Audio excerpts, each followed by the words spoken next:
اللہ کا لاکھ لاکھ شکر و کرم ہے کہ یہ پیٹ یہاں بنا ہوا ہے، یہ سر پر ٹینکی کی طرح نہیں ہے، اس لیے پردہ ہے، ہو یا نہ ہو، کیا ہے، حلال کھائیں گے، تھوڑا سا کھائیں گے، کبھی کبھی کھائیں گے، لیکن بے گلہ اور بے شکایت چیز کھائیں گے انشاءاللہ۔ کیوں؟ ہم آدم علیہ السلام کی سچی اولاد ہے، ہمارے جد امجد کو کھانے میں ذرا سی لغزش کی وجہ سے بہت پریشانی پیش آئی، بہت پریشانی پیش آئی۔ معلوم ہوا کہ کھانے میں احتیاط نہ کرنا صرف صحت کی خرابی کا باعث نہیں بلکہ ایمان برباد ہونے کا خطرہ ہے۔ یہ تو نبی تھے، معصوم ہے، اللہ نے بچایا، آگے آ رہا ہے۔ لیکن غیر نبی اور امتی اگر وہ کھانے میں بے احتیاطی کرے تو ٹھیک بات نہیں ہے۔ یہاں ایک شخص آتا تھا، ایک جماعت کا تھا جس کو علماء پسند نہیں کرتے کیونکہ ان کے بڑوں نے انبیاء اور صحابہ کی شان میں بیعت بھی کی ہے، محبت کرتا تھا۔ ایک دن فتح الملہم لے آیا، وہ حضرت شیخ الاسلام شبیر احمد میں لے لی، ٹھیک۔ اس وقت ابتدائی 3 جلدیں شائع تھی۔ کچھ دن جب گزر گئے تو ایک لفافہ دے دیا، میں نے کہا کوئی غلاف کعبہ ہوگا یا خوشبو ہوگی۔ جب وہ چلے گئے میں نے دیکھا تو اس میں 5000 روپے تھے۔ یہ اس وقت کی بات ہے جب اقصی العلوم میں میری تنخواہ 500 روپے تھی اور مہینے کے 3 دن میٹنگ ہوتی تھی اور 500 روپے کمیٹی پورا نہیں کر سکتی تھی۔ آج الحمدللہ 20 سے لے کے 40 لاکھ مہینے کا خرچہ ہے۔ یہ اس وقت کی بات ہے۔ میری تنخواہ کے لیے میٹنگیں کرتے تھے، میں نے ہاتھ جوڑے، میں نے کہا میری تنخواہ کے لیے میٹنگیں نہیں کرو، بس میرا مسئلہ بیان ہو جائے یہی بہت ہے۔ 500 روپے پورا نہیں کر سکتے تھے وہ۔ کام نہ کرنے اور کرنے کا فاصلہ بتا رہا ہوں۔ آج الحمدللہ ہمارے دور تفسیر کا خرچہ 40 دن کا 40 اور 60 لاکھ کے درمیان میں ہے۔ لوگ دورے پڑے تھے، دورے کے پہلے وزن تو دیکھ، دورہ ہوتا کیا ہے۔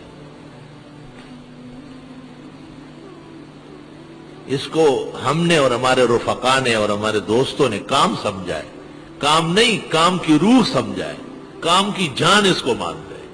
پورا ادارہ ایک طرف اور دور تفسیر کی نشست اللہ کے فضل سے دوسری طرف۔ اللہ اور توفیق دے اور اپنے نیک بندوں کو بمان نفقات صالحہ اور اموال طیبہ کے آگے بڑھنے کی توفیق دے تاکہ تمام پریشانیاں دور رہیں۔ اللہ اکبر و کبیرہ۔ کیا قصہ تھا؟ یہ دیکھو میرے بغل میں بیٹھا ہے، کتنا غافل ہے، اس سے پوچھتا ہوں کہ کیا قصہ تھا، ختم۔ تو وہ لفافہ لے کے میں نے رکھ دیا کہ بھئی اس میں تو پیسے ہیں۔ 15-20 دن بعد جو آیا، پہلے ویسے سلام کرتا تھا، آپ کے بہت کیسے ہیں، ٹھیک ہے آپ؟ میں نے کہا میں ٹھیک ہوں، آپ کا دماغ صحیح ہے، حضرت کیوں خیریت؟ میں نے کہا یہ لفافہ ملا ہے 5000 کا، اس میں کینچی نہیں ہے۔ کیا مطلب ہے؟ میں نے کہا کینچی رکھتے ہیں آپ کی جماعت والے اور مولویوں کو کہتے ہیں داڑھی بڑی ہے، اس کو ذرا چھوٹی کر لے، اچھی نہیں لگتی۔ پھر چند دن بعد کہتے قمیص اتنی بڑی، یہ ایران کے پاسداروں کی طرح ہے، جاسوسوں کی طرح، اس کو ذرا اوپر کر لو۔ میں نے کہا آپ تو مولویوں کے ساتھ یہ کرتے ہیں، لے اپنے 5000، پتہ نہیں کہاں سے مار کے لایا ہے۔ ہم گنگیوں کے سنبھالنے والے ہیں کہ ہم بھاگا یہاں سے، یہ نسخہ تو یہاں استعمال نہیں ہوا۔ میں نے کہا اس سے آپ ہماری زبان بندی کرنا چاہتے ہیں کہ یہ بیان میں اور درس میں اس شخص کے خلاف کبھی کرے گا جس نے انبیاء اور صحابہ کو اپنے نو کے قلم سے زخمی کیا ہے۔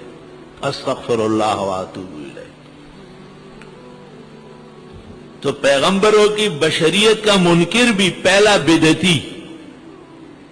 بدعتی اور پہلا غیر مقلد ابلیس ہے، اور یہ 2 فتنے ہمیشہ آپ کے بغل بچے کی طرح آپ کو کاٹتے رہیں گے، یاد رکھنا۔ ان کے سامنے آپ کو اعتدال پر رہنا ہے اور توحید و سنت کے پلیٹ فارم سے ان کے شر عقائد و اعمال سے امت کو بچانا ہے۔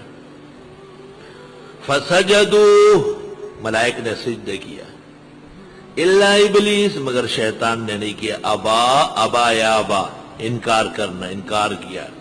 انکار کی تفصیل آگے اعراف میں ہے اور ہجر میں ہے۔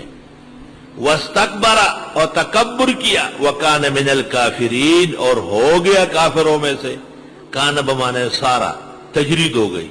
اور یا یہ کہ کانا اپنے حال پر ہے، تھا ہی علم الہی میں پہلے سے مکتوب کافرین میں سے۔